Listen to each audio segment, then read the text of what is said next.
Hey there, and welcome to Concierge Medicine Radio, your source for actionable advice and real stories of physicians running and growing concierge practices. For more interviews and notes on today's show, please visit conciergemedicineradio.com and enter your email. Now, let's join your host, Taylor Pearson. Hey guys, welcome back to another episode of Concierge Medicine Radio. I'm excited to be back with you today. Today I talk with Dr. Marcy Zwelling about her practice Choice Care in Los Alamitos, California, and the impact of the Affordable Care Act on concierge physicians. So I think Dr. Zwelling would describe herself first and foremost as an advocate for her patients, and we talk about some of the ways she does that, including how she structures her practice and her fees so that her patients can pay with their HSA, and also how she negotiates for better rates for her patients with local providers. But she's also an advocate and very involved in Washington, and was very involved in Washington while the Affordable Care Act was being written and debated. So she explains the impact of the current incarnation of the Affordable Care Act for concierge physicians and how she believes the ACA will be repaired and changed going forward. So if you're wanting to know more about the ACA and concierge and what all that looks like, I think she has some really great insights into that. So let's get to the interview. Hey there, welcome to today's episode of Concierge Medicine Radio. We're joined today by Dr. Marcy Zwelling. She is the founder of Choice Care, a concierge practice in Los Alamitos, California, that has been delivering better days since 2005. Dr. Marcy has served as the chair of the American Academy of Private Physicians and has advocated for private physicians in both her home state of California and Washington, D.C. So thank you for joining us today, Marcy. My pleasure. So tell us a little bit about your personal background, how you got into concierge medicine, and then specifically about your practice, Choice Care. Give us kind of the breakdown of where it fits into the spectrum of concierge and direct pay practices. Sure. So I was practicing medicine like everybody else, and probably as frustrated or maybe more so than everybody else, and found that I really just couldn't do my job. And the tipping point for me was one day when one of my patients called me and told me that her nephew had committed suicide. And obviously she needed to talk to me, or she wanted to. And I looked at my schedule and, oh my God, I had nothing. And I was already behind. And as usual, I was 3 or 4 hours behind because that's the way we all kind of ran in those days. And I said, come in at midnight. Well, it doesn't take a rocket scientist to recognize that that's just plain stupid. And I realized that I was really not respecting my patients. I mean, to ask them to wait for 10 minutes is one thing, but hours? I mean, my patients would come in and it wasn't so much that they took a number. They actually asked, how far behind is she? And can I go to a movie, or can I go to a movie and have dinner? I mean, it was ridiculous. So I became a concierge doctor because I couldn't do my job in the system that existed. So I announced to my patients that I was changing my practice, and I invited them in for evenings with Marcy. We had cheese and wine, and I told them what it was about. And mind you, nobody had ever heard of concierge medicine at that time. It just didn't exist. So I had to define it, explain it, describe its virtues. And I wasn't sure what those virtues were because I was making them up as I went. There wasn't anybody that I was copying. It didn't exist. But I knew that what my goals were as a physician. I knew what my profession expected of me. I knew what I expected of me, and I decided that that's what I was going to deliver to my patient, and that had value. And that's a really important principle, I think, that when we sell something to our patients, or when you sell anything, be it a widget or a steak dinner, you have to understand it has value, and somebody has to want to buy it. And it has to be consistent, and the product has to be a good product, or no one will come back. And so I decided I was going to make myself accountable to my patients. I was going to work for them, and I was going to define a product and price it, and then I was going to meet their expectations. And that's what I do. So Choice Care is about choice. I believe that this country offers people choices, and that's the beauty of it. We get to make our own mistakes. We get to live with them. We get to make them a part of our lives and learn by them. And it's okay to make mistakes. And so I went into a practice knowing that I could be the best that I could be.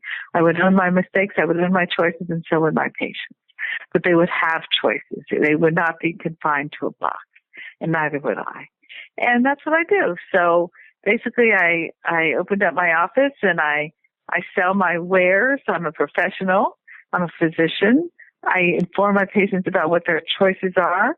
I don't make them for them, but I give them opportunities to learn and make informed choices. And the product that I sell, and you kind of alluded to it into your introduction, was that I sell my patients a better day. I think opportunities that are provided by choice is the better day. And that's what I sell my patients. So they can get up and know that they own their day. That's what I do every day, 7 days a week. It's not defined by time. It's not defined by place. It's defined by whatever my patients want it to be. And so they can call me at any time. They don't abuse it. And they call and they ask questions and they share their concerns. And I try to assuage their concerns and give them the opportunity to get up and own their own day. Simple. I heard you say that when we talked at the conference a couple months ago, and I really latched onto it. I think that's a great way of looking at it. I want to come back to that, but I want to stick on the details of your practice a little bit. How many patients do you have? I have about 350 paying patients.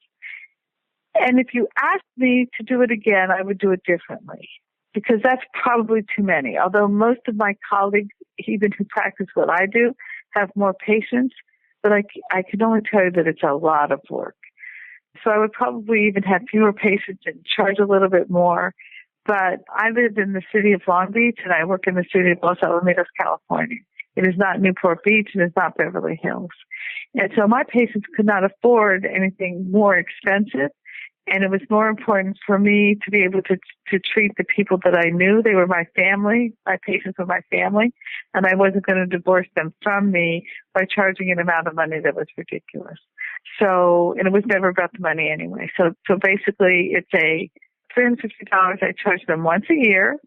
They pay me once. They can pay me as many times as they want. They can pay me in monthly, quarterly, or biannually.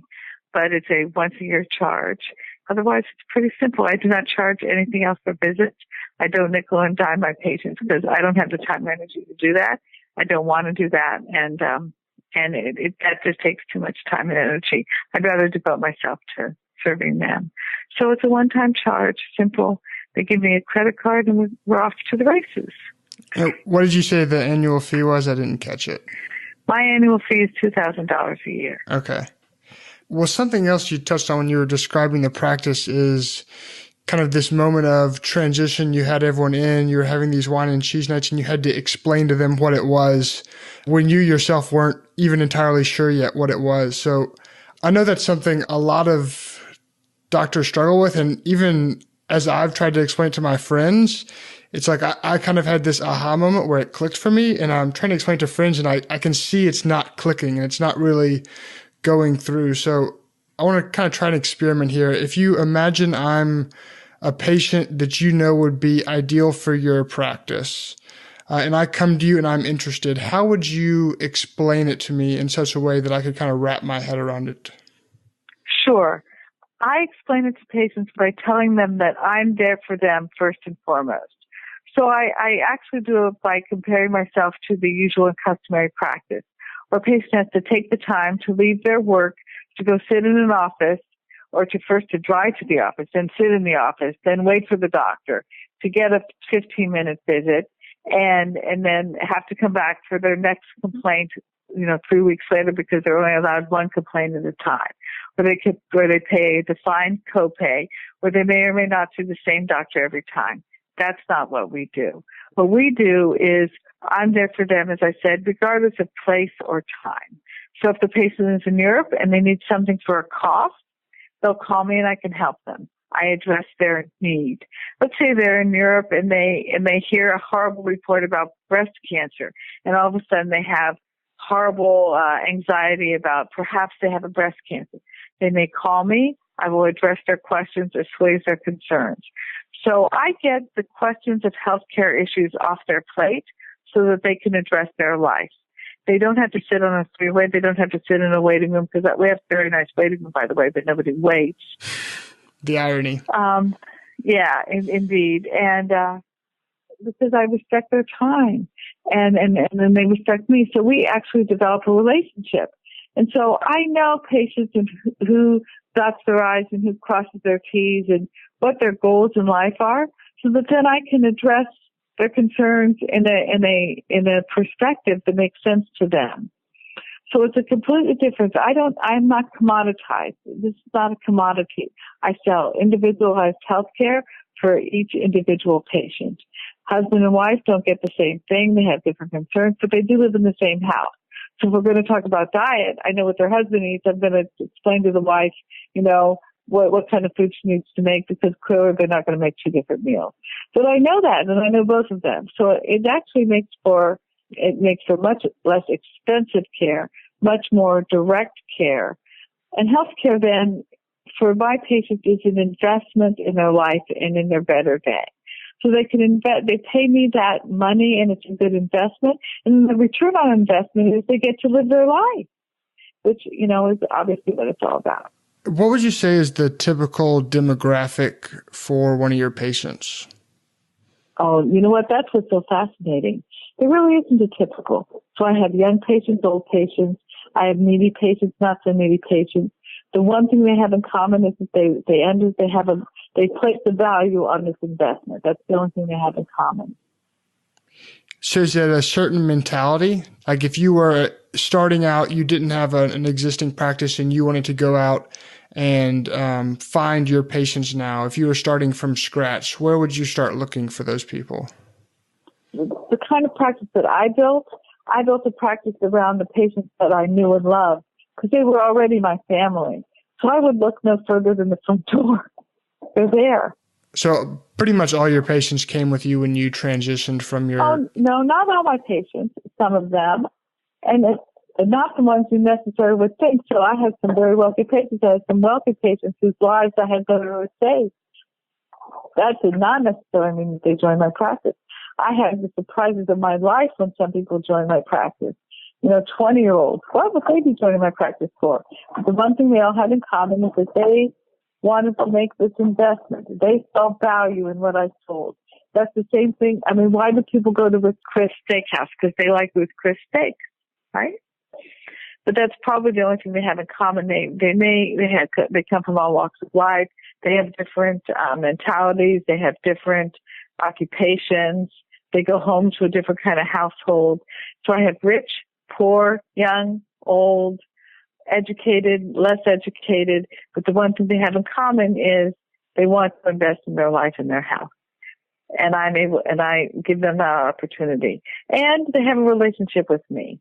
So, it's kind of like, where do you look for love? In your own family, right? That's the best. I mean, I know that a lot of people look outside of that, but they're always disappointed because the people that love you and respect you are right there, right? I think that's a great way of looking at it. Let me bring you back to the better day comment you said earlier. When you said that, the first thing I thought of was Tony Hsieh, the founder of Zappos. I'm not sure if you're familiar with him, but he says he sells happiness. And of course, it's a company that was built on selling shoes. And he kind of had this moment of realization where it wasn't shoes he was selling, but it was happiness. So what was the realization for you, and how are some of the ways you see your practice helping people live better lives and have better days? Well, I don't sell happiness. I sell a better day, which for some people is defined differently by everybody.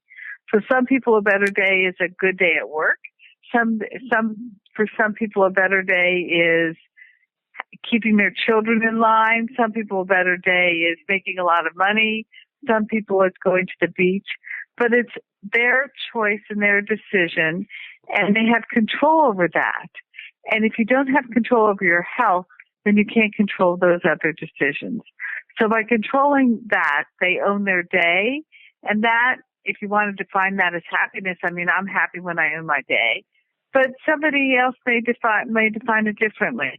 But I try to give people ownership of their day and then the ability to own it. In other words, they have enough control over the decisions that they make and knowing what that decision is going to effectively do, that they can have a better day. Well, tell us a story then of when you gave someone a better day. What does that look like?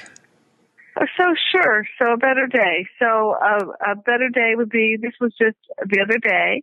I have a lovely patient who, she does some modeling, some movies, some advertisements. She's in front of a camera. She's not heavy. She feels heavy. She does have some diabetes-like tendencies. And her better day was just giving her control of her diet. She had actually lost control of that. And she had constant fear of then doing the audition and not getting the job, because indeed wasn't feeling good about herself. So we talked about diet. We talked about choices. And by the time she left, she actually sent me a thank you note in an email. Oh boy, do I feel excited about tomorrow. So she owned her day. But it wasn't that anything, there was no miracle there. She just knew what she needed to do, and she had the information that she needed to make those decisions. And so in the end, she had every confidence. And I know that when she went up for her next audition, she would get the part. Because part of, when you walk in, you have to kind of look the part and have the confidence. And indeed, she owned her day, and she got it, and she was really excited. And it was just the time that I took to fit a reasonable diet into her life and show her how she can make those decisions and own it again. It's really just that simple. So for the patient, for instance, who has cancer, a better day is knowing what you're going to do about that cancer. So the worst thing about anything I think is the unknown. I think the unknown is very scary. So my patient's better day is when they have a mammogram, I give them the results of the mammogram before they leave the hospital. I mean, their better day is going home and not having to think about it or worry about it. Why do you get a test unless you want the answer then? Why do you want to wait a week to get an answer? That's ridiculous. In fact, that's a bad day. So a better day is sometimes it's just as much as picking up the phone and answering the phone for the patient and giving them the answer that they need, giving them the confidence of their convictions, giving them the strategy to take care of their cancer, their heart disease. All those things can define a better day. And indeed, for this particular patient, it was just, an hour of my time. How easy is that? But it's worth a lot, because every morning she gets up in a better disposition.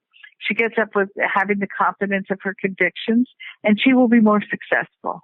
That, to me, is a better day. Obviously, it was to her as well. So that's a specific example. Another better day is, indeed, I have a patient who's here in the hospital, here with me now. She has breast cancer. Her better day was obviously not finding out she had breast cancer, but when she found out she had it, we gave her all of the tools that she needed to make decisions about what she was going to do about that cancer, so that it would only be, as I say, a bad day, one bad day in her life, but it would not define her life. We gave a lot of time. I gave her a lot of time. We talked a lot about that. But for her, it was having a whole strategy, telling her who was on first, what was on second, how it was going to happen in the hospital. She actually had a breast reconstruction, and so her better day was actually leaving the hospital looking better than when she came in. And that was the opportunity that we afforded her. So sometimes it's just knowing if that's important for a patient. For some patients, that wouldn't be important. And that's not what I would, if you will, sell them. That word isn't really fitting here, but that's not the opportunity I would show them. But for her, she needed that opportunity. I needed to make sure it happened. We get the surgeons together, we get everybody together, we get all the administrative stuff in line so that all they have to do is show up.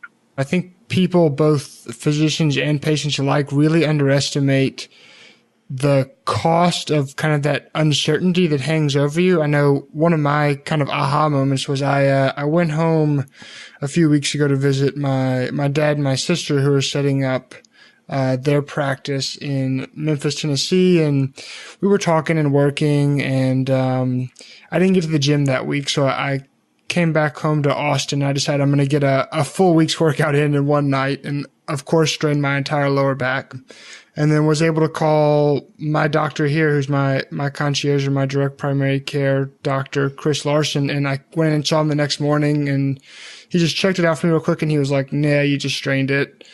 Take some Aleve. You can ice it. It won't hurt." I was sitting there and I laid in bed and I could barely go to bed, and I was like, oh God, what have I done? Did I die? And as soon as I knew, like, okay, well, I strained it and it's going to hurt for a few weeks, like, that's fine. I can get over that. Like, I can keep going. I'm not going to. So then you can plan your day, all those kind of things. Exactly.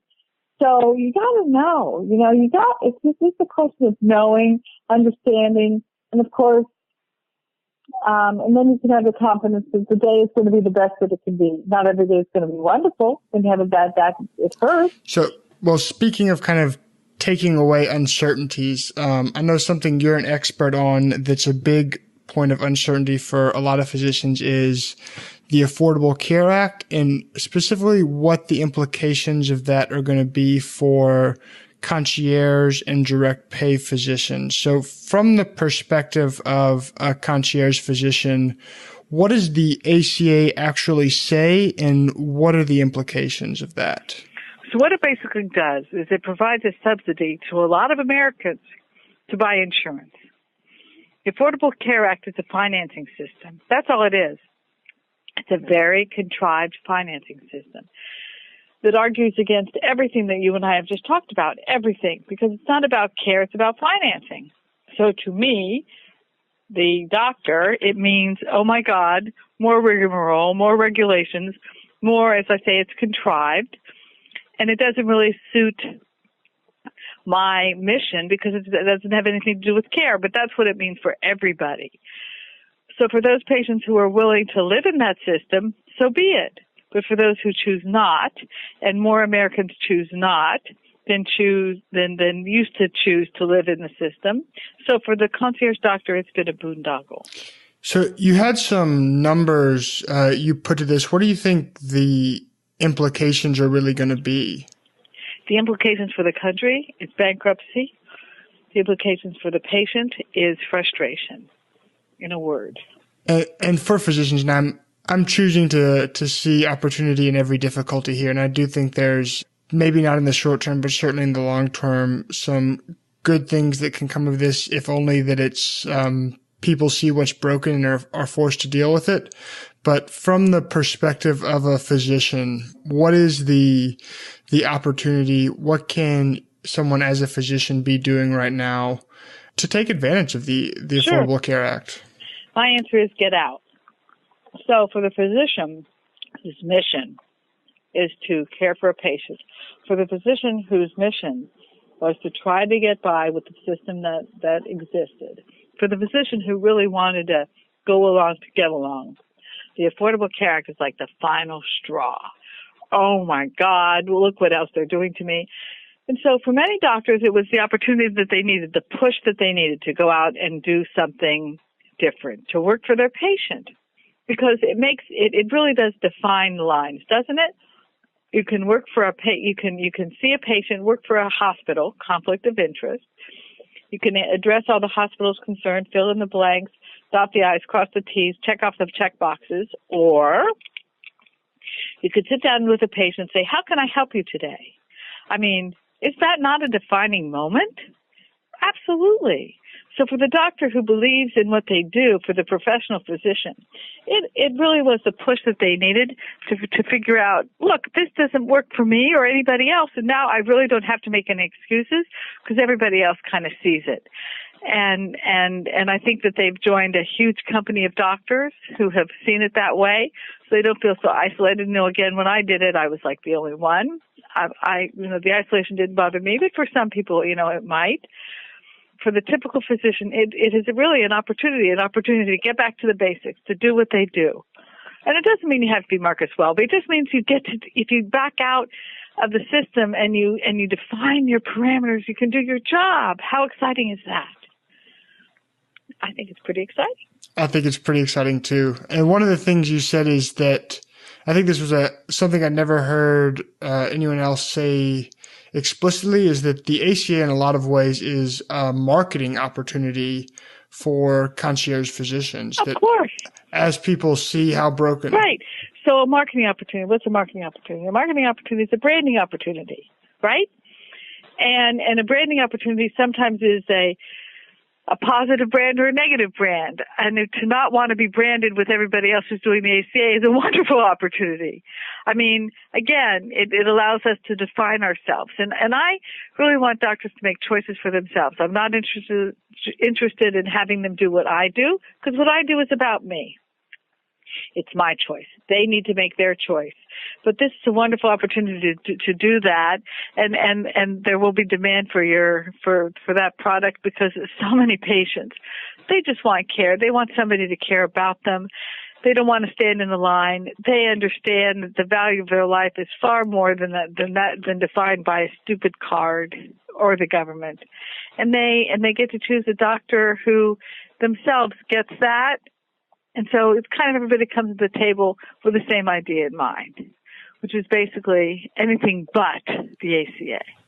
Well, for people in that frame of mind, one thing I know you mentioned is you think there's the possibility that there's going to be a catastrophic wraparound that's going to come through repairing the ACA. So could you elaborate on that? Sure. Be happy to.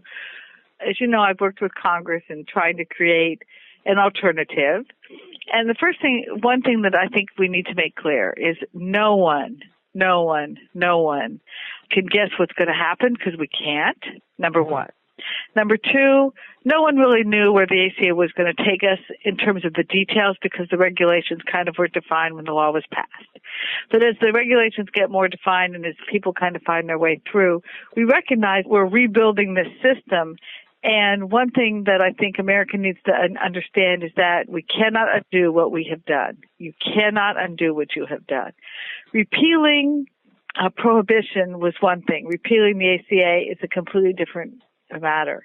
And it isn't easy, because it is a very, very, very complex economic matrix that was created by this. And so there are many affiliations and contracts that can't be broken, people that have moved, new opportunities have been created, and old ones that have been put to sleep, right? And so you can't go backwards. So whatever we do, whenever we get to do it, depending, 2014, 2016, whatever, it will be defined by where we are at that time.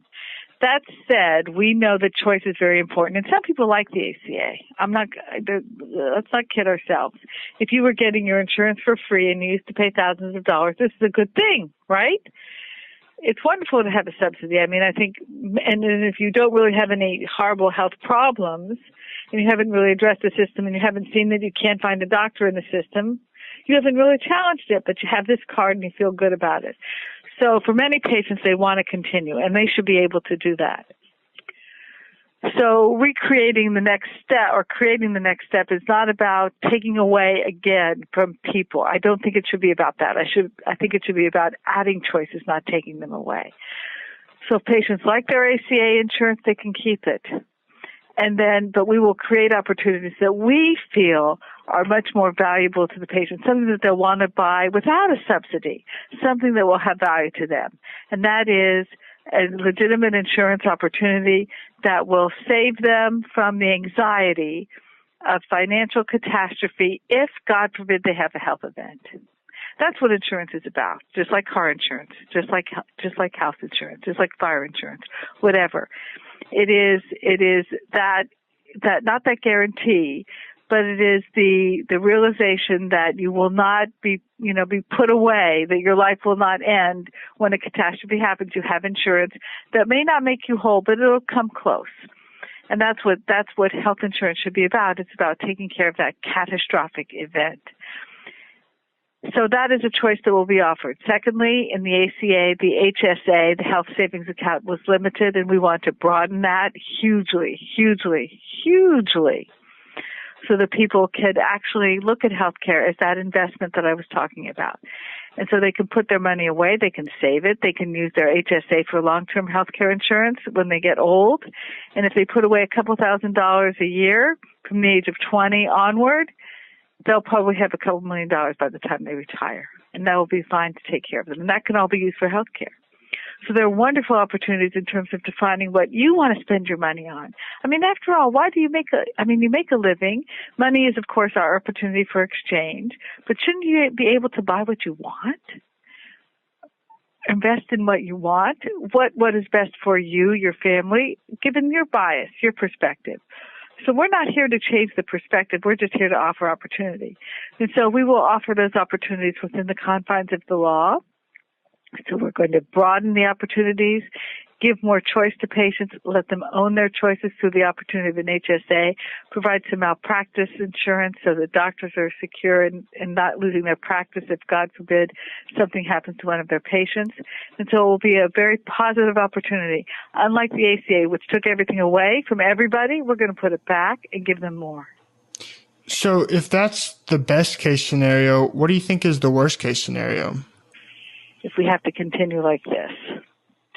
So what you need to understand about the ACA, and this is really an important thing that everybody who listens to this call should understand. The worst part about the ACA is that it puts all the power of your health, your life, all your decision making into the hands of one person, and that is the Secretary of Health and Human Services. It takes away the discretion of Congress even. So everything sits in the hands of the executive branch. You have no choice. You will have no choices. That's the worst thing. Having no choice is being in a prison. And what are the implications for that for a private physician or a concierge physician? If things continue as they are, do you think it's still going to be the situation where people will be driven out of the system and more people will seek care through private medicine? I do.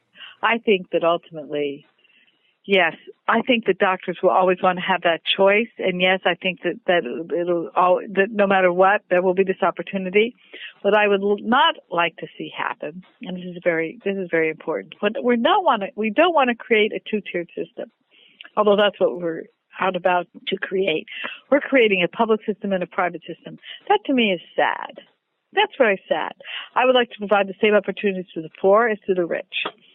And that's what our law will provide. As it is now, it'll be a two-tiered system. The rich will get one thing and the poor will get another. Well, I know you have a lot of background, and I'm sure we could talk about this all day. And we will link up to some of your interviews and where you've talked about this before. So if people want to learn more, they can go to the site, go to conciergemedicineradio.com and look at the interview. We'll link up to those. But I want to come back to your personal practice and a couple of the things you mentioned. So health savings accounts, are your patients right now able to pay for your annual fee out of their health savings accounts? It depends upon how you look at it. Technically, it's not supposed to be that way, but we make it happen. So we basically charge them we give them a super bill that looks like a visit, and they can turn it into their HSA. So yes. Okay, so the way the bill looks is and this is what I've heard people say before, there's like one bill for an annual exam, and then all the other services are just considered ancillary services. Okay. I mean, is that something you help them set up? If someone comes into your practice, do you refer them to someone to set up their HSA? Oh, no, I help them. Okay. Y'all just do that in the office? Oh, sure.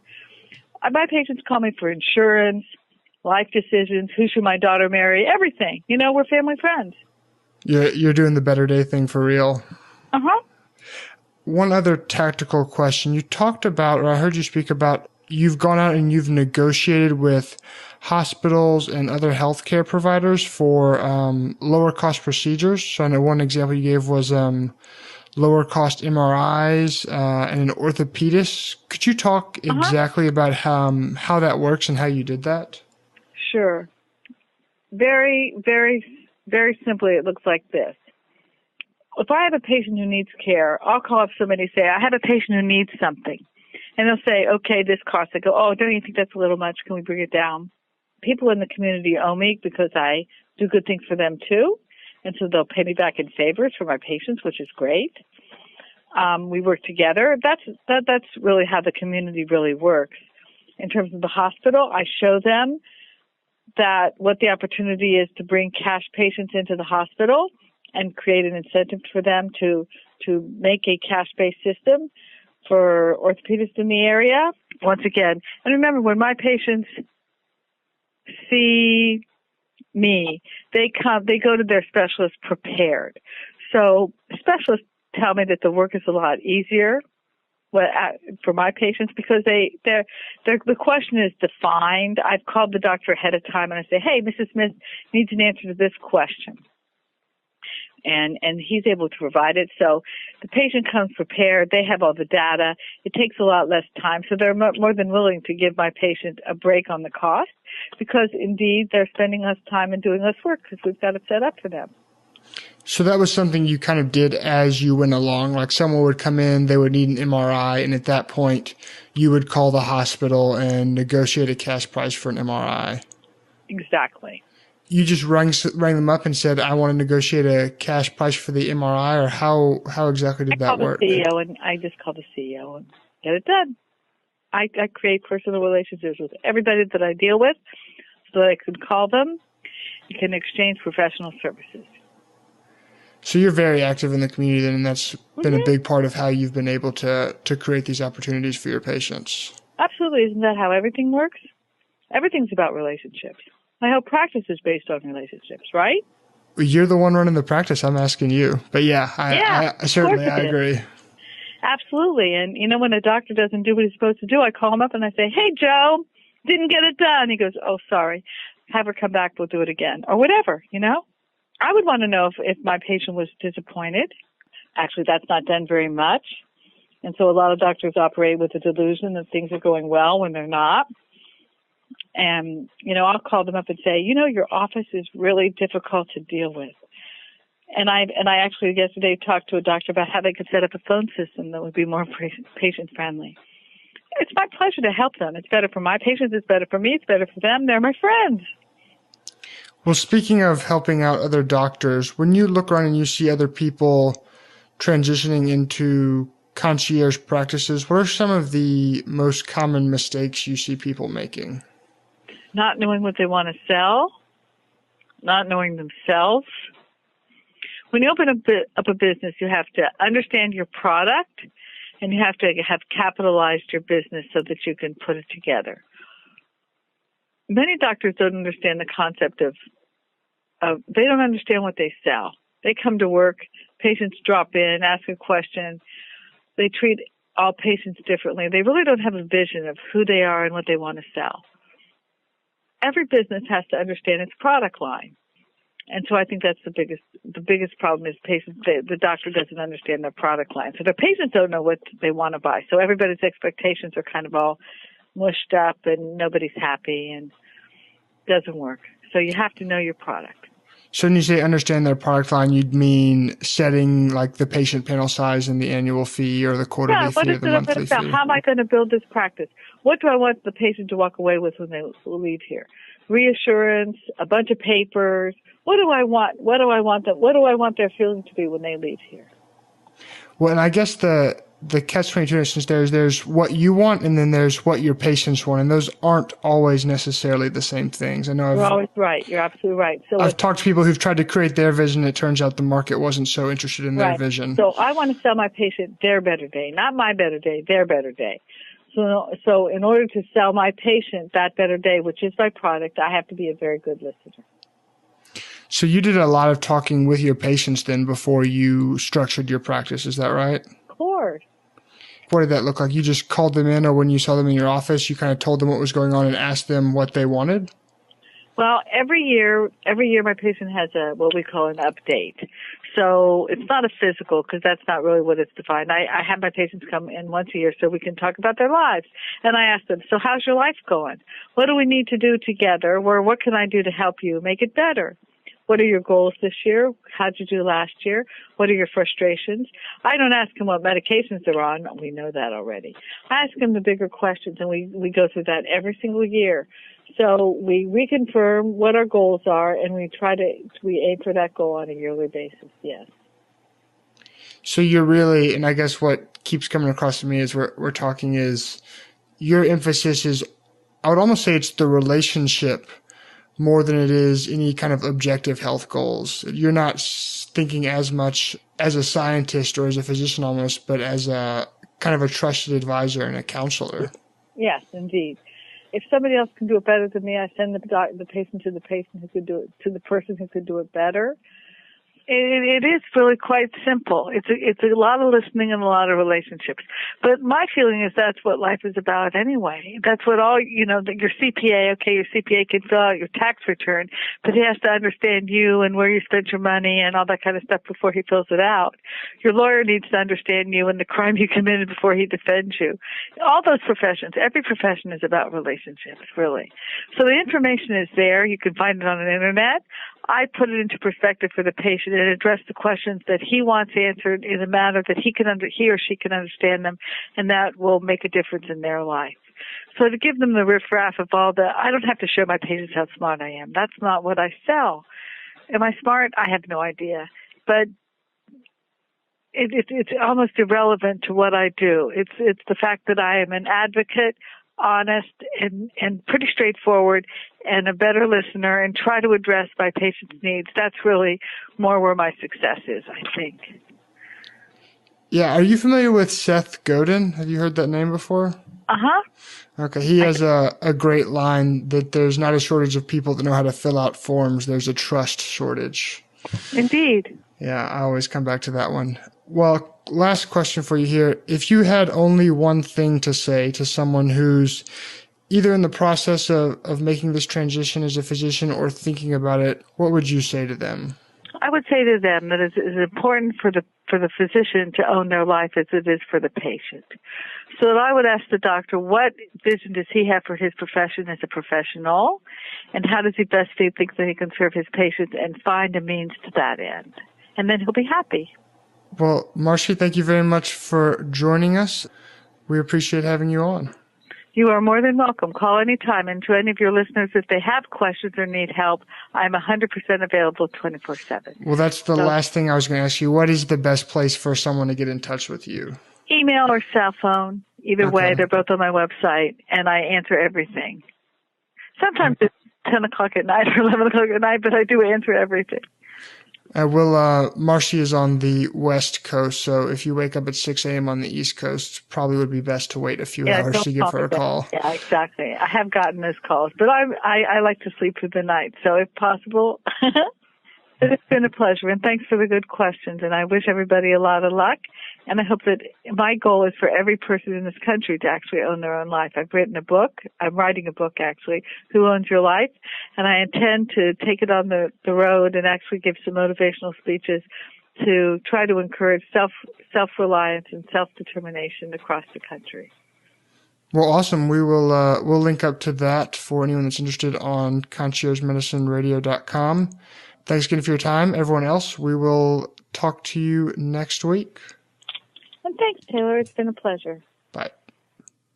Hey guys, this is your host, Taylor Pearson. To give you a little background on the show, after seeing my dad and sister, both physicians, struggle to find a good resource for how to transition from their traditional practices, I launched Concierge Medicine Radio to create a resource to help physicians and healthcare professionals launch, run, and grow patient-centered direct pay or concierge practices. If you enjoy the show and want to help us spread the word to other physicians and healthcare professionals, it really helps us out if you'll leave a review on iTunes. I know the iTunes interface is a little clunky to say the least, so we put together a quick guide on how you can leave us a review at conciergemedicineradio.com/review, or you can go to conciergemedicineradio.com and click spread the word. Thanks for joining us today at Concierge Medicine Radio. If you found today's show valuable, we'd love it if you spread the word by leaving us a review on iTunes or sharing it with your friends. To see notes on today's show, please visit us at conciergemedicineradio.com. While you're there, leave us your email to hear about all upcoming episodes.